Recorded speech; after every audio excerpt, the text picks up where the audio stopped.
కూడా రాజశేఖర రెడ్డి గారు కూడా తన సొంత పిల్లల పెళ్లిళ్లకు కూడా చంద్రబాబు గారిని ఇన్వైట్ చేయడం జరిగింది. చంద్రబాబు గారు కూడా రావటం జరిగింది, మమ్మల్ని ఆశీర్వదించడం జరిగింది. ఇదేమీ వింత కాదు, విచిత్రం కాదు. సో దీన్ని ఒక ఫ్రెండ్లీ ఎన్వైరన్మెంట్ లో చూస్తే అందరికీ బాగుంటుంది. తెలంగాణ రాజకీయాల్లో షర్మిల పాత్ర ఉండబోదా?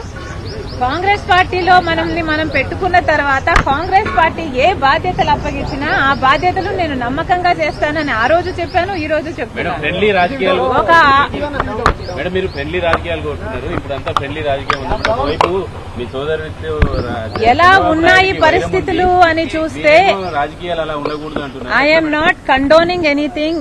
ఇలా ఉన్నాయి రాజకీయాలు అని నేను మీకు చెప్పనవసరం లేదు, మీ అందరు కూడా చూస్తున్నారు. కానీ ఫ్రెండ్లీగా ఉండాలి. మనం అందరము కూడా ప్రజల కోసం ఉన్నాం. ఏ వేదిక అన్నది ప్రజలకు తెలుసు. ఏ ప్లాట్ఫామ్ మనం ఎంచుకున్నా, ఏ పార్టీని మనం ఎంచుకున్నా ఉన్నది మాత్రం ప్రజల కోసం. సో ప్రజల కోసం నమ్మకంగా పనిచేద్దాం. పార్టీలు ఉన్నది, లీడర్లు ఉన్నది ప్రజల కోసం, స్వార్థం కోసం కాదు అన్నది నా అభిప్రాయం.